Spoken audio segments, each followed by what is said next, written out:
This episode of Switchcraft is brought to you by patrons like Nick. Support Switchcraft and my other content for as little as $1 and get exclusive rewards at patreon.com/runjumpstomp.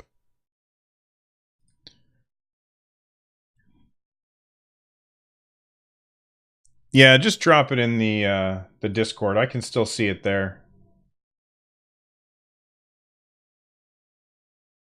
In the Toys R Us? I thought you said... Oh yeah, Toys R Us. There you go. Let's see what that looks like. I don't know which Toon Link. Oh, that Toon Link. I've got that one right here.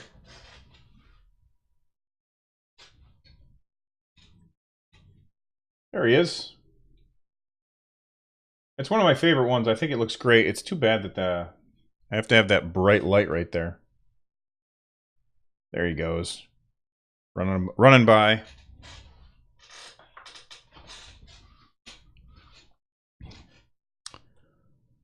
Well, that's cool. People haven't been able to find that in a while. Arislia says some of these features, furniture items in Pocket Camp, are going to need some dedication to get. Yeah, my son is playing that game, but I'm just not interested. I like Animal Crossing, but I don't like playing games on my phone. I need buttons. Really? I didn't realize he was tough to get. We just walked in and he was there. At the store. All right, let's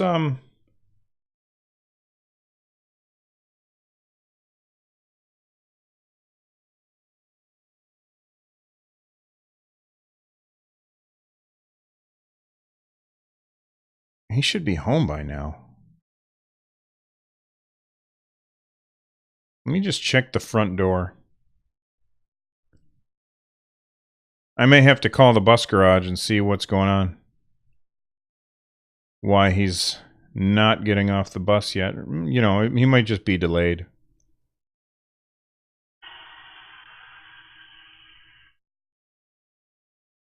No, he's not there. All right. Well, I'm going to continue. I think it's probably just a slight delay. I'm sure he'll be here soon. All right, so today is Audible.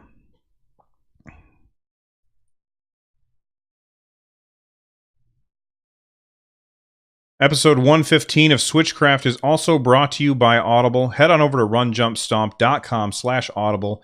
There you can get a link where you can get a free month of Audible. Or I'm sorry, not a free month, a free book from, you know what, let's start over.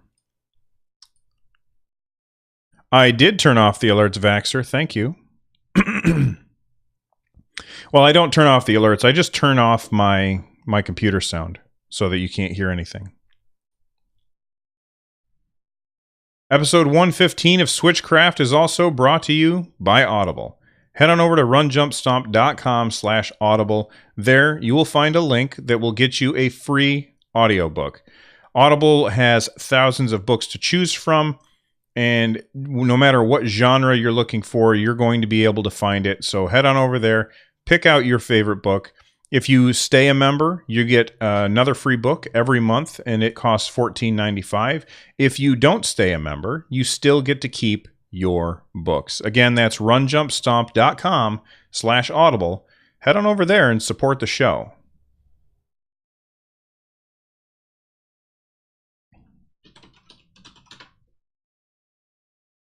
You ran out of audiobooks in your series, so you went and got a Kindle? Well, what book are you reading? Arslia.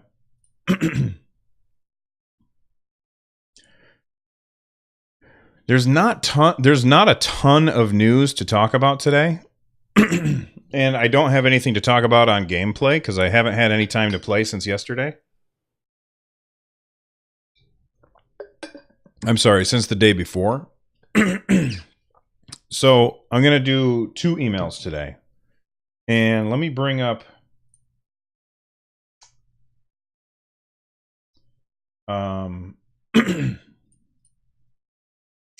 Discord, and I'll jump into the on the air, and anybody who is interested, who is a regular, is welcome to hop in there, and you can have your voice heard too. Hey, Cyber Dragon 87, it's okay.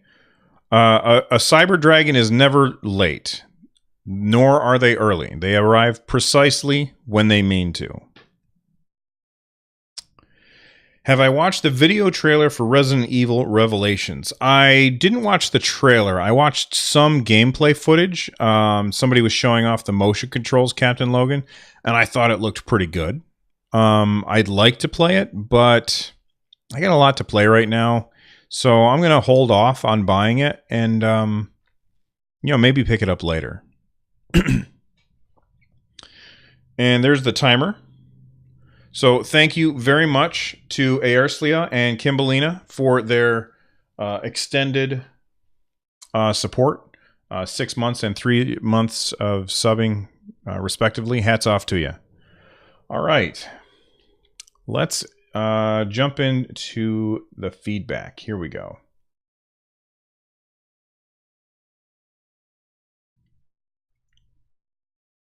Back. Switchcraft is recorded live 3 times a week at 3 p.m. U.S. Eastern on Tuesday, Thursday, and Saturday when the universe allows. Tune in at twitch.tv/runjumpstomp, just like these awesome people have. We've got, starting way up at the top, we've got Vaxer is here. Royal Leo Wolf is here as well. Giga Tiga is in the house. Kodiak Moonwolf is here. Let's see. Link 31254. Love My Ness is here. Aerslia. Who else is in attendance here? Captain Logan, sir. We've got Kimbalina 66 as well as Link 31254. Hoping I'm not missing anybody. TF Wagner is here. You guys are so awesome. Very chatty, though. It's hard to get through everyone. Looking for other people. Oh, I know that we had Cyber Dragon 87 arrived exactly when he meant to. Or she. I don't know. But anyway, thank you to those people who are chatting. And of course, the lurkers who are watching but not saying anything. You are all just as important. And I wouldn't be able to do this show live without you guys. I need somebody to talk to. So thank you very much for watching and hanging out. Again, that's twitch.tv/runjumpstomp. And let's start with our first review. Let's start first with our review. We've got a review from Black Label 974. They gave the show 5 stars. They said, awesome show. I've been a subscriber for 2 months, and I enjoy the stories, insights, and for my commute, the length is perfect. RJS is a great hosting. I think he meant great host. I'm not sure. And I've got recommendations for other great podcasts. Keep up the good work. Thank you very much, Black Label. If you want to help out the show, that's one way that you can, is just head on over to Apple Podcasts and give your review of the show right there. Other ways that you can get a hold of me, have your voice be heard, is you can email me, runjumpstomp@gmail.com. The first one comes from Mr. Dippy. They said, hey there, Bill. I've been listening to your podcast for a while now, and I love it. I thought I would weigh in on the Animal Crossing Pocket Camp discussion. I feel that this game is probably only about 60% of what a full Animal Crossing game should be. So I know it leaves me and probably many other users itching for a full Animal Crossing release. I agree that this is probably the best platform for the game, but if they could take what they've created and expand on it for the Switch, I think that would be great. I also agree with you that the touch controls are not ideal. In terms of microtransactions, they try and encourage you to spend real money at the start by offering KK Slider and Tom Nook as special additions to your camp. I don't feel that these are really worth the purchase, to be honest.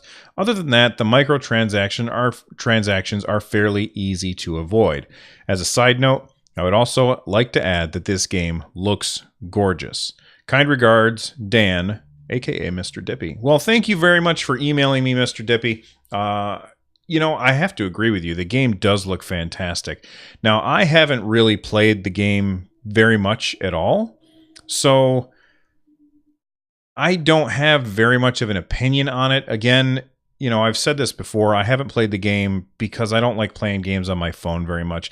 I always like the idea of playing games on my phone, but then when I start actually trying to play the game on my phone, I always get distracted by all of the other things that I can do with my phone, like Twitter or Reddit or the Discord. There's all these other places that steal my attention away. Whereas when I sit down with my Switch or with my computer or with my PS4 or whatever that I'm playing a game on, that is the only focus of what I'm doing at that moment. And there's no distractors. There's no notifications popping up saying so-and-so just tweeted this or somebody just said something in the Discord. And all of that stuff distracts me from playing on my phone.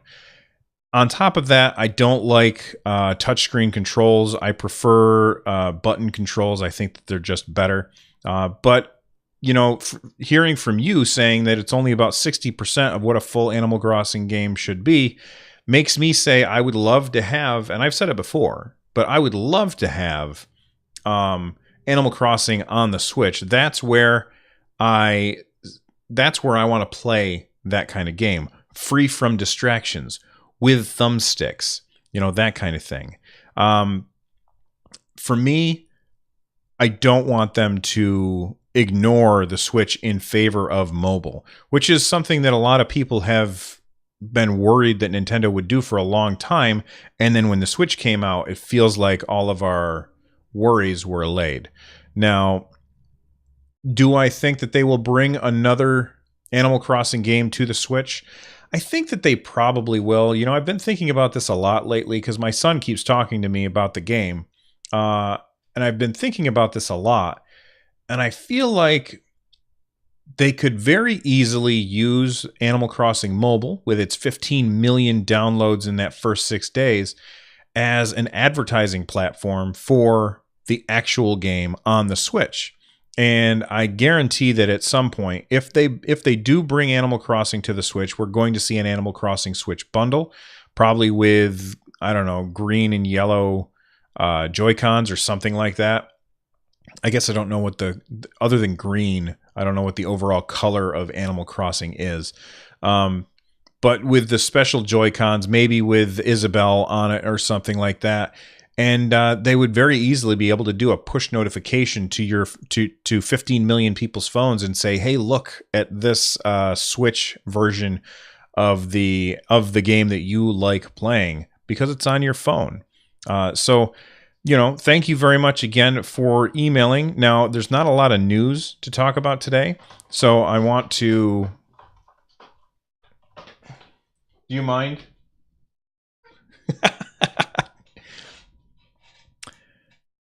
Talk about another email instead. I've gotten an email from Tom, and Thomas wrote in, and they said, I'm getting older and grumpier. I'll admit, but the weapon breaking thing has ruined the game experience for me. They're talking about, of course, Legend of Zelda Breath of the Wild. They go on to say, when I first bought it, I thought, man, I don't think I'll be buying Skyrim after all, at least for a long time until I get through most of this game. The game is incredible, but then the weapon breaking thing started nagging at me. I trudged on, but I found myself obsessing over it, altering my gameplay around it, not engaging certain battles because of it. I started agonizing over which weapon I needed to choose to break next. After the weapon I had just broke, I started worrying whether the weapon I had just chose will break after 10 hits. Will be a weapon I need in a scenario in the future. I started thinking I need to plot where and what weapons can be found after a Blood Moon reset. The whole game to me began circling around this one issue, and it killed the immersion, the flow, the enjoyment. I bought Skyrim, and I haven't touched Breath of the Wild since. I understand the argument supporting weapon breaking, that it forces you to figure out other ways to kill enemies, but I think that argument is weak. Because I would do that anyway. But let's be blunt here. Is it me? Or is it the bomb throwing thing way overpowered anyway? And would be done if weapons didn't break. I think so. Great podcast. If you had a PayPal link, I would contribute here and there on a non-subscription basis. Tom. All right. Well, Thomas, thank you very much for emailing me. Real quick, I want to talk about the weapon breaking thing. The weapon breaking thing in Zelda, the first time that it happened, I was like, man, that broke real fast. But as I progressed through the game more and more, I started getting more and more room in my backpack as I found more Korok seeds. And it got to the point where I had lots of weapons for the most part. But there would be times where I would have run out of weapons.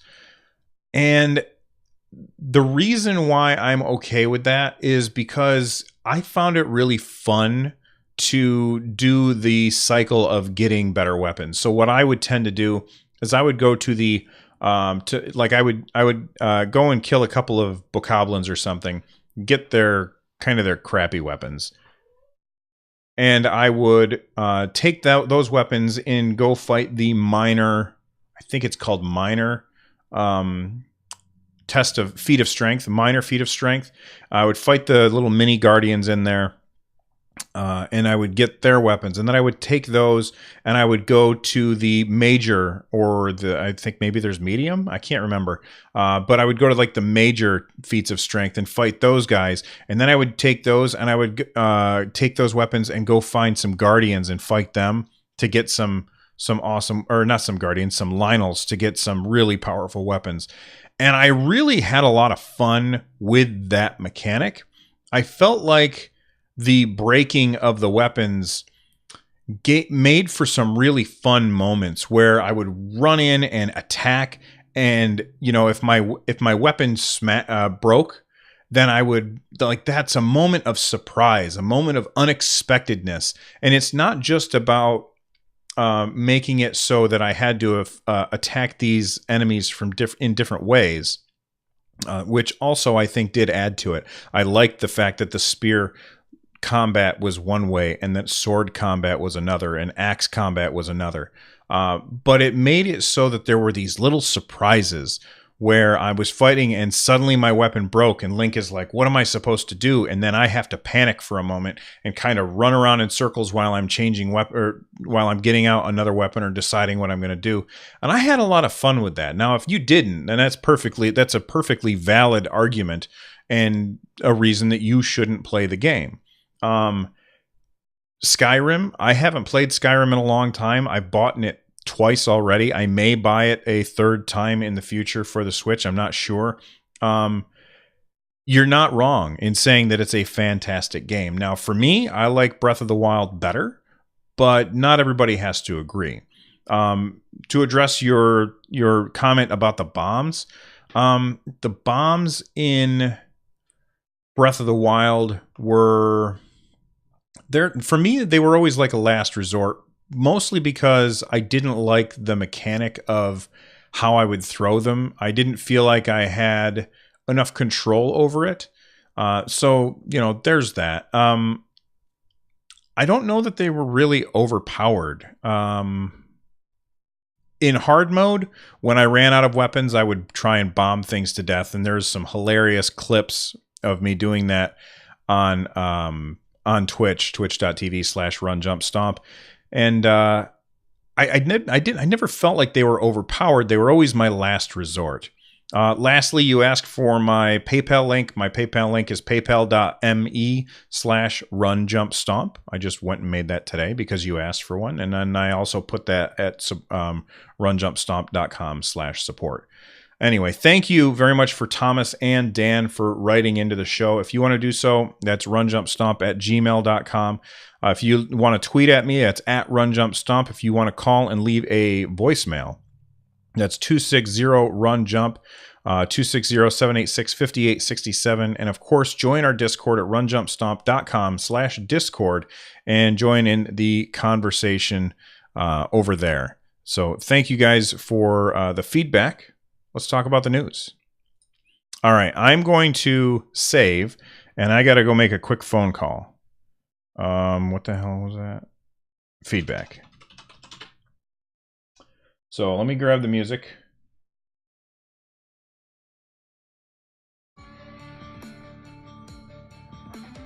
And I'll be back.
All right, I'm back. Sorry about that, guys.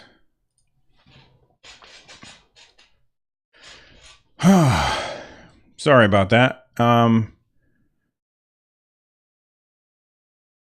Like the vintage Nest commercials. Oh, thank you. For me, the game for the weekend is probably... Hell, I have no idea. There's so many games to play right now. I don't know. I'm holding off on Xenoblade. Gonna pick up Xenoblade later on. Maybe I'll get it for Christmas, but I've got a lot of stuff to play. Pudding is looking forward to Project Octopath. I am looking forward to that. That story is dark, and the combat is opaque. Like, it is tough. I felt like the combat was tough. Yeah, he's got Tech Club today, so I just didn't put it in my calendar. All right. Let's get right back to where we were. Oh, hey there, Tom. Yeah, it is a great problem to have too many games. All right. Let's see if it's still true before I say it. Yes, it is.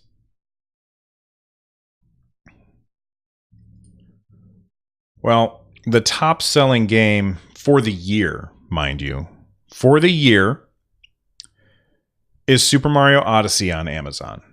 Now, I know that that is only tracking physical sales, so that's not tracking digital downloads. And on top of that, it's also... You also have to keep in mind that the number 1 and 2 spot are gift cards for PS4, or PSN, so people can download games on PSN. But as far as physicals go, the very first the very first game for the year on Amazon is Super Mario Odyssey, and that is crazy to me. The game has only been out for a month, and to have that be the game that is number 1 for the entire year after having only been out a month, that says a whole lot about the Switch's install base. There must be a lot of Switches out there. I can't wait until Nintendo does the year-end fiscal report to say how many Switches they sold in that first year, because I think that it's going to be more than the Wii. And the Switch doesn't cater to the same audience that the Wii did. The Wii catered to a very casual audience. There were a lot of Wiis out in the wild, and not very many games for the Wii sold. Nintendo games sold, but third parties didn't. You know, you take that and you compare it to games like Shovel Knight, or gosh, what was there was a story about a game that it was just last episode, I think, where 10 times as many sales on the Switch as there were on Steam. Oh, it was SteamWorld Dig 2. So SteamWorld Dig 2, fantastic game, by the way. If you haven't picked it up, pick it up. It's awesome. But SteamWorld Dig 2, I'm sorry, sold 10 times as many games on the Switch as it did on Steam. And that is a very impressive number. Third-party games are selling. Giga in chat says, does that mean there are a lot of Switches, or there are a lot of Switch people who wanted Mario really bad? Well, you know what's funny about that you mentioned that, is when the Switch first came out back on March 3rd of this year, it's really tough for me to believe that it's only been less than a year since the Switch has been out. But back on March 3rd, when Nintendo first reported how many Switches sold, they also reported having a higher than 100% attach rate with Breath of the Wild. So there were more copies of Breath of the Wild for Switch that sold than actual consoles for the Switch. So that's a pretty big deal. Now, I don't think that that's something that's happening here. I don't think people are buying Super Mario Odyssey thinking that they'll pick up the Switch later. It's probably people who picked up Super Mario Odyssey and a Switch at the same time. Well, actually, no. The number one sale is Super Mario Odyssey by itself. It's not even counting the Super Mario Odyssey. That never occurred to me. That doesn't count the Super Mario Odyssey bundles. That's just counting the standalone Super Mario Odyssey case that you can buy from Amazon. So my guess is Nintendo has absolutely crushed it with the Switch, and I'm really happy as somebody who wants Nintendo to succeed in this industry.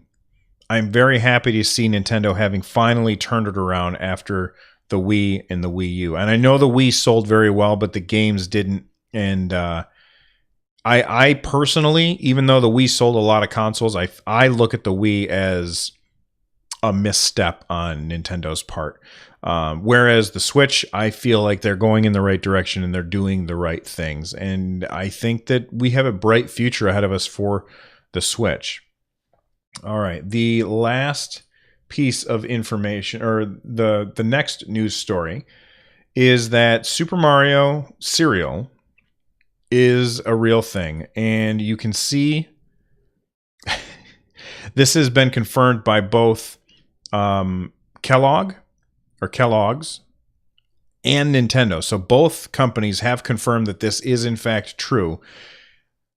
I can't believe that they called it Super Mario cereal and they didn't call it Mario's. Like, they should have just called it Mario's. I can't take credit for that joke. I've seen it in a few different places. But it's what it should have been called. Mario's.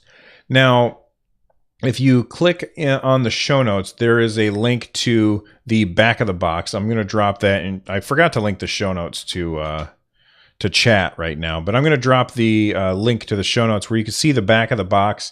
It's got, I have such a nostalgic feeling for the back of a cereal box. I mean, when I was a kid, you would pour yourself a bowl of sugar. Which is basically what cereal is. Let's be honest here, people. Cereal is not breakfast. It's dessert. You know, it's basically candy with milk. And somehow the cereal companies have convinced us that it's breakfast food. Now, when I was a kid growing up in the 80s, all those years ago, one of my favorite things is when I got to sit down and pour myself a bowl of candy, pour milk over it, and then sit there and read the back of the box, read the side of the box. And I feel like this is a thing that kids these days really don't. Boy, you kids these days, they don't get a chance to do that. Well, they don't take advantage of the chance to do that because they're just always looking at their phones. And I used to absolutely love doing the mazes on the back. I remember the Star Wars 3POs was the name of the Star Wars cereal. And whenever you got 3PO's cereal, you could cut out the mask on the back of the box, and it had like little holes where you could poke string through, and then you could wear it as a mask. And it was a terrible mask. It pushed your nose down and it wasn't comfortable, but I remember doing it. Well, on the back of this box of cereal, they have a maze for you to do. It looks like a warp pipe maze. Actually, it looks like is there one or two mazes? It looks like, yeah, there's a couple different mazes on the back. And then also on the back is an amiibo. And some people are like, well, hold on, what are you talking about? For those of you that don't know, NFC chips are pretty small, and you can put them in cardboard. That's why you can buy Animal Crossing amiibo cards that you can play or that you can use. So they're just like little pieces of cardboard, and they have a chip inside them, and they scan and they work. Well, this cereal box it says on the back, it says every Super Mario cereal box is an amiibo. You can unlock special content to power up your Super Mario Odyssey adventure, which is really cool. And I definitely told my wife, I said, honey, if you see Super Mario cereal in the store, and it's got to be Super Mario cereal, don't buy like some other thing.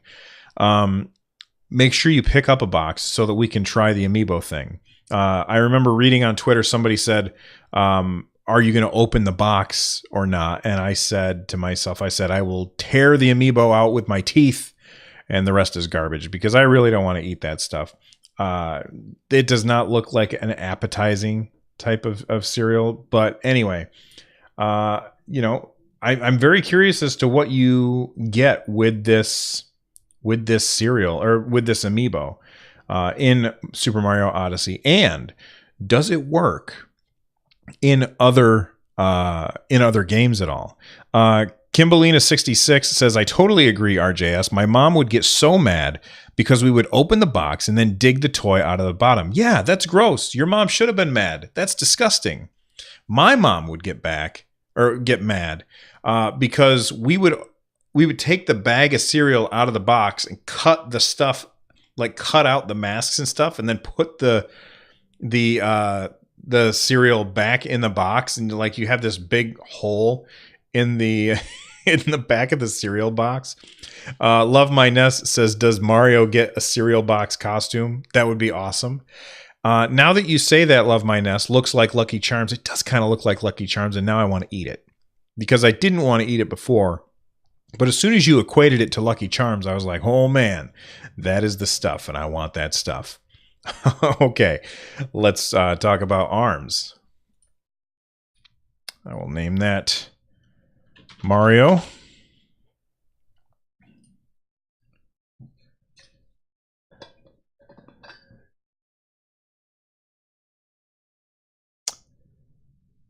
Might have the same foil stuff that amiibos do. Right. So where's the... Okay, so if you are trying to scan it, that's interesting. So my guess is that in order to keep people from... No, because they want people to... Can you scan it without opening the box? That's a very interesting question. I never even really thought about that. Airsley, no, if you look at the picture, it shows that you hold your Joy-Con up to the back almost. But I wonder if, I guess that doesn't make any sense to me. How are they going to stop people from just bringing their Switch bringing their Switch to the store and scanning it there in order to get whatever it is that they want to get? I get maybe they just don't care. Maybe the number of people who will do that is small enough that it's not really worth worrying about. You know what I mean? Captain Logan is calling in, everybody. Hold on.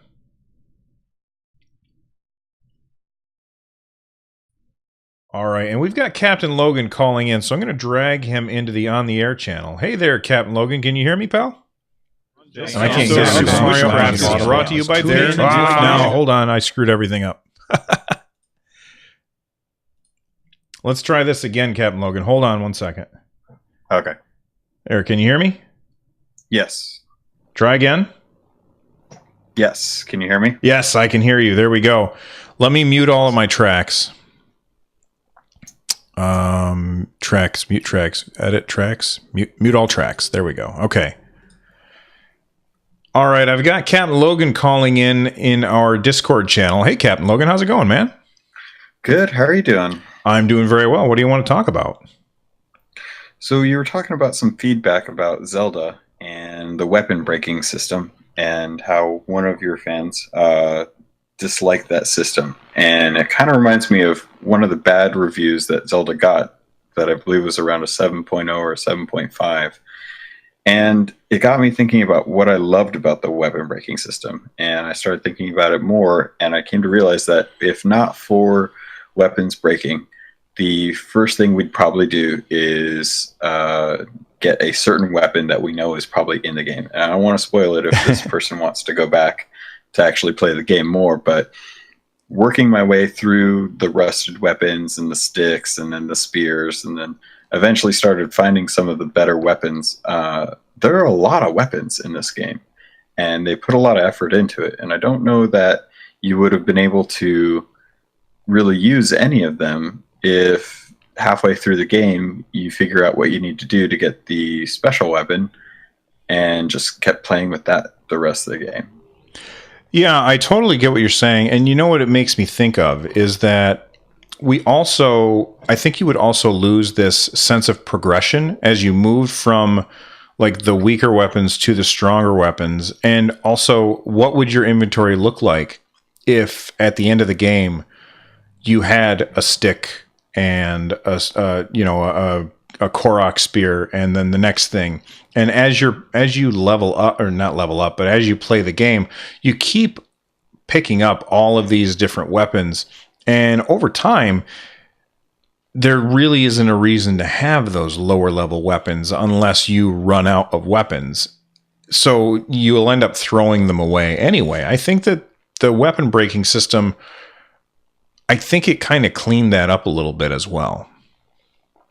It did. And to kind of talk a little bit about Skyrim, I picked up Skyrim and never had played it before, so I'm not very comfortable with how to use magic or bows and arrows and stuff. But I know how to scan amiibo.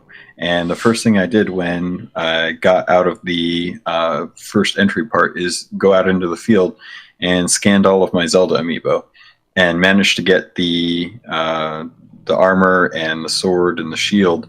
And that's all I've been using since I got it. I've gotten other weapons and gear and stuff, but the gear and the armor from the amiibo is powerful enough to keep me invested in using those, and I'm comfortable with a short sword and board with Zelda, thankfully.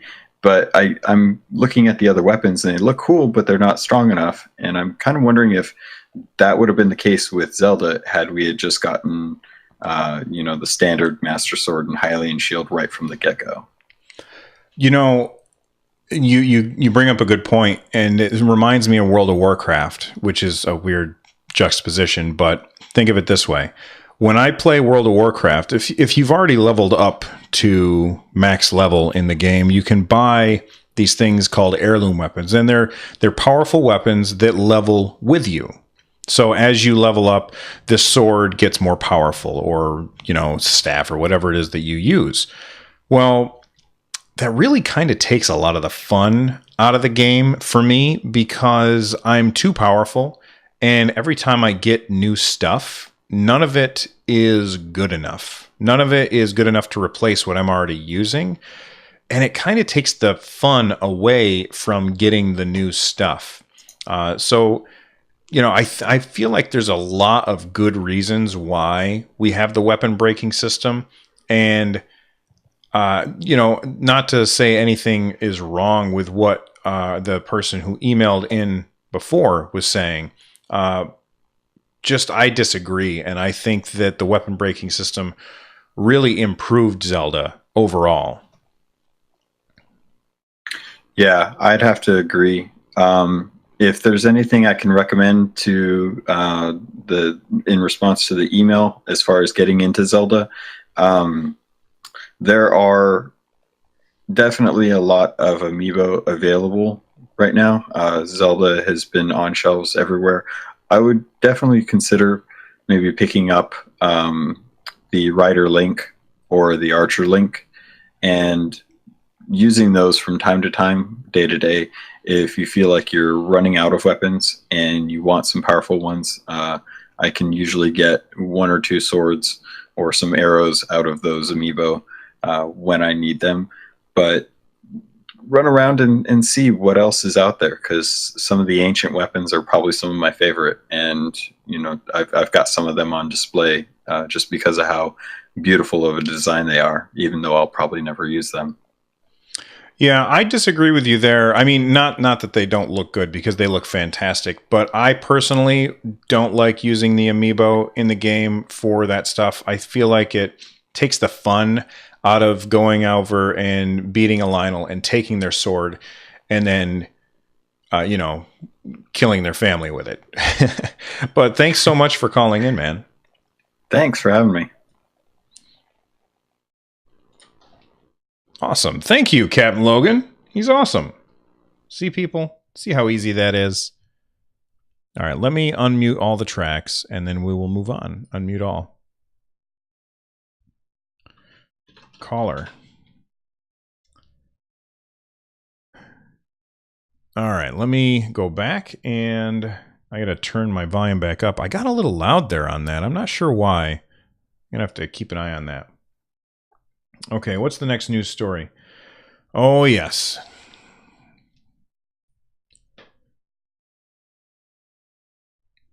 Again, if you want to call in just like Captain Logan did, you can do so very easily by hanging out, being a regular, and then joining our Discord. And, you just jump into the calling in section, and hopefully I'll notice, because it doesn't ring or anything. And then I'll just drag in, and we'll have a fun conversation just like we did with Captain Logan. So thanks, Captain Logan, for calling in. Let's move on. And I want to talk a little bit about ARMS. ARMS has been updated this morning, I believe, and 4.1 is the new patch number. And that gives us Springtron, which looks like a basic reskin of Springman. It's a robot, though. And the one thing that feels different to me is that he's got two modes, basically. And if you've ever played ARMS before, this will make sense. And if not, go play ARMS because it's awesome. Whenever you are Springman and you are fighting, you can hold your block button, and if somebody throws a punch, or you can try and charge up your fists, your arms, and if someone throws a punch, you can release that charge, and a small little circle of energy will go out and kind of destroy the inertia of the arms coming towards you, and they'll just fall to the ground instead. It's a good defense mechanism. His other main ability is that whenever he's below 25% health, he no longer has to charge his arms in order for them to land with their element, which is a very, very powerful ability. Sometimes I let myself get low when I'm playing as him so that I can more easily fight back against somebody who's giving me a hard time. Springtron is very, very similar, except he has two modes for that knockback ability. His first mode is he can interrupt his charge early, and it'll be a small knockback. But if he's fully charged and he lets it out, it's a bigger knockback. So it'll knock away more arms that are coming towards him. The downside of him, he doesn't have that 25% thing, which makes him pretty much unplayable for me, because I almost never use that knockaway ability, and I use that 25% thing almost all the time. And I think it's one of the reasons why I love Springman so much, because he can come back from getting his butt kicked really, really quickly at the end of a fight, and it makes for some really interesting fights. Now, your mileage may vary, but Springtron wasn't really very fun for me. His color schemes don't change very much. It's just like his mask changes color, because I don't know. I didn't think that so far all of the characters that they've added to the game have been really cool and imaginative and well-designed characters. Springtron just kind of sounds like a Me Too, and I didn't like him. That being said, let me know what you guys think, if you think Springtron is cool or not. Name Springtron.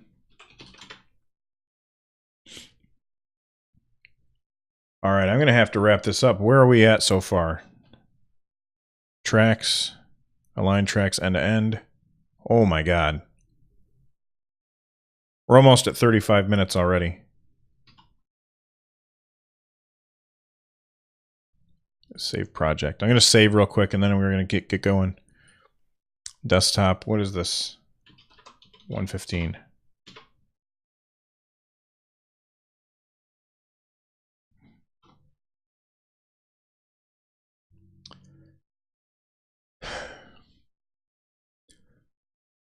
All right, let's. I'm going to move this last story into the lightning round. This is Bandai Namco. They have an event coming up. This is rumored, and the rumor is that Nintendo is going to have a big presence at the event.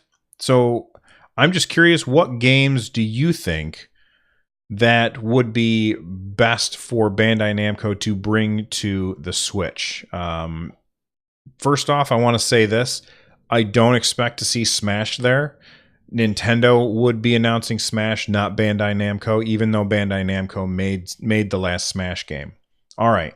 So here are the games by Bandai Namco that I think would be a good fit for the Switch. Soul Calibur and Dragon Ball Fighter Z would be fantastic for the Switch because they're fighting games, and the Switch comes with 2 controllers. Now, Soul Calibur, I don't know. I'm trying to think if the Dreamcast had 2 thumbsticks. I think that 2 thumbsticks is necessary for Soul Calibur, but I'm not sure about camera control. So, let me know if you don't think so. But fighting games, I think, would be really good. And Soul Calibur and Dragon Ball Fighter Z, I think those are both good choices.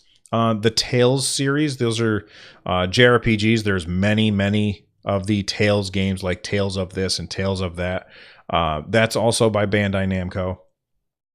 Ni no Kuni is another pretty big JRPG that I would like to see come to the Switch as well. And there's also Ni no Kuni 2. And then Dark Souls would be pretty rad to have on the Switch. Let's see. It's Vaxer agrees. He said Dark Souls for the Switch would be amazing. So, and if you've never played Dark Souls, be ready to lose a lot. Love My Nest says that they would like to see Tekken. So that's just my list. It could also be DLC for Pokken Tournament DX because those games are compatible. I'm not compatible. Bandai Namco is the developer behind Pokken Tournament DX. Let's see. Other lightning round stories. Shin Megami Tensei 5 is coming to the West for the Switch. There's always this worry about a game that's released in Japan. Will it come to the West? Will it be localized?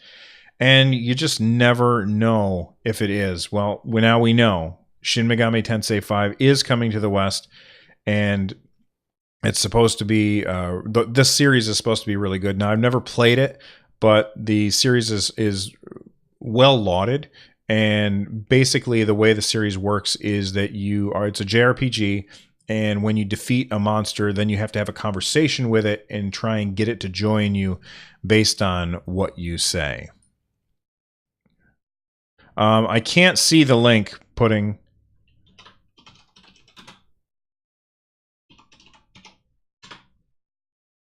Go ahead and give me the link.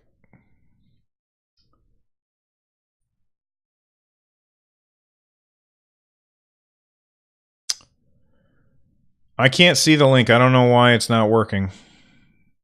I'll have to save it for next time. Or you could post it in the Discord.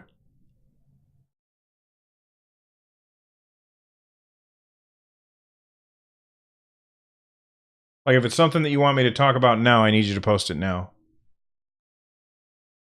So I'm watching.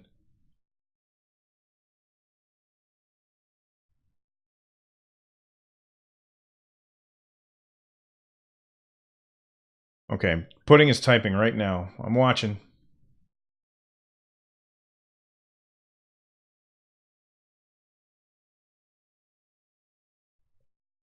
Oh yeah, I dropped that. Thank you for reminding me. I can't believe I did this. So if you look in the Discord under important, there's Switchcraft links, and I posted this link earlier. So I totally forgot about that. Thank you, Pudding. You are awesome. And I am dumb for forgetting. All right, let me unpause. The last story in the lightning round is that we have an alleged leaked internal email from EA, which confirms a Nintendo Direct in January. Now, I was suspecting that we would get a Nintendo Direct in December, talking about next year. I still feel like there's a pretty good chance of that, but if that doesn't happen, then this seems like it makes a lot of sense. The image outlines EA's plan to closely work with Nintendo to market FE, which I forget what that game is. It seems like this weird side-scrolling game, or maybe it's a 3D game. I can't see. I can't remember what it is, but you are like this little animal as you run around, and it looks like they're working together to market it heavily. But You know, that's just a rumor at this point. We'll see if that happens in the future or not. Fee. Not. I don't think that stands for iron, though, Captain Logan. Anyway, thank you guys for hanging out with me. Let's end the lightning round, and then we'll find out what games are coming up.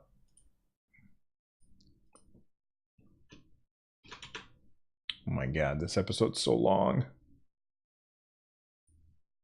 All right, where are we?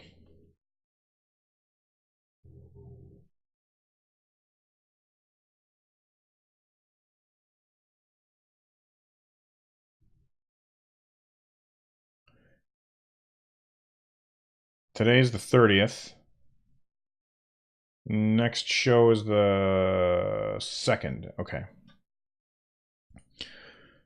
And finally, games that are coming out. Today's the 30th, so we've got Siberia 2, Star Ghost, Serial Cleaner, not the kind of cereal from before, Opus, The Day We Found Earth, Neo Geo World Heroes, Arcade Archives, Traverse USA, and Mujo. December 1st, we have, of course, Xenoblade Chronicles 2, which I am very excited about, but I probably won't play until much later. Those are the games that are coming out between now and the next episode, as far as I can see. Thank you very much for listening. That's all the time that we have for today. For those of you that like the half-hour shows, I'm sorry I went a little long, but you know, I felt like I got good feedback from people today, and so I wanted to make sure I got through all that. If there's a story that I missed or a topic that you would like discussed, please let me know at one of the ways that I mentioned at the beginning of the show. If you're looking for ways to support the show, a super easy way to do it is to share the show with a friend. Another free way to do it is if you're doing any holiday shopping on Amazon, just use my Amazon affiliate link. That's you can find in the show notes. I don't know why I didn't add it to the show notes before, but it's now there. You can also buy stuff from my wife's Etsy shop. She makes cool fabric things featuring Nintendo characters, as well as join the Patreon. Links to all that stuff and more can be found at runjumpstomp.com/support. Thank you to Noteblock and Tom Winter for the music. I'm out of here, and I'll see you guys on Saturday. Bye-bye. Man. Outro. And then we'll save. Save that. Well, thank you guys for hanging out with me today. And thank you to Captain Logan for calling in, man. I appreciate that.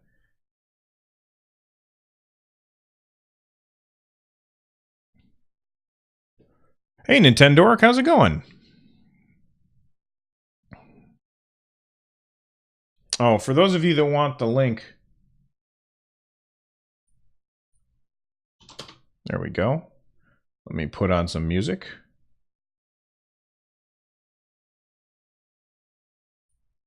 Where's the music? There we go.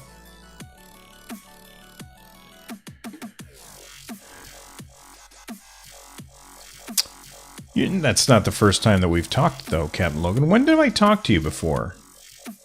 Like, you and I have talked about stuff before. Oh, you're not late, Nintendork. You arrive exactly when you can. Oh, that's right. Captain Logan helped me with a sound check one day.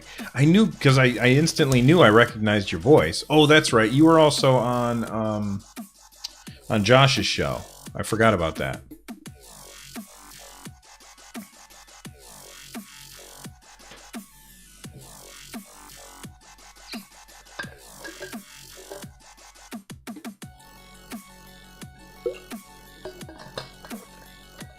That's right. You know what, guys? I'm certainly not complaining. I want to make sure that I say that. I'm certainly not complaining because it's fantastic that you guys hang out with me. But holy God, I am so busy doing the show and streaming and setting things up for later and reviewing games and very soon interviewing people. By the way, I can't believe I should have said this in the show. It's long enough. I'm not going to say it yet. Logan, that's funny. Just a reminder to everybody. It would really, really help me out if you guys could, in the feedback channel, drop off any questions you have for a video game developer they made these pinball games, and they're porting them over to the Switch. And they reached out to me and wanted to be on the show, which is fantastic because I didn't even know that they were making a game. This is the first time that a developer reached out to me instead of the other way around. And I'm going to be interviewing them live on December 12th, right here. And you know what? I've played their games on the iPad, and they actually are pretty fun. I'm far more interested in playing them on the Switch because it has buttons. I think it's going to be fun. I think it's going to be a fun game.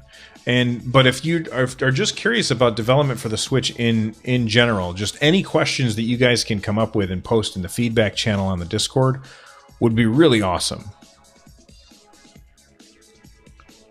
Well, I don't want to hear somebody else's interview with the same people because I think that'll color how I go. I want to do it on my own. I want to do my own interview. But if people have... It's not like I'm having trouble thinking of questions, but it would be nice if I could say, hey, some of the audience had these questions. And of course, you guys can ask questions of the developer in chat while we're recording live.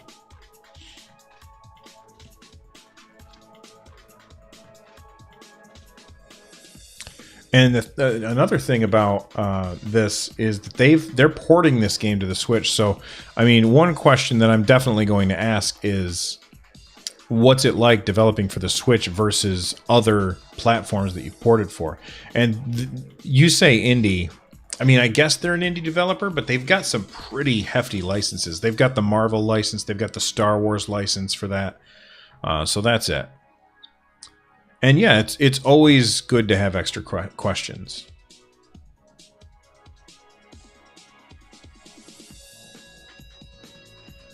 Well, just if anything pops in your mind that you want to ask, just drop it in the feedback channel of the Discord. All right. Well, what time is it?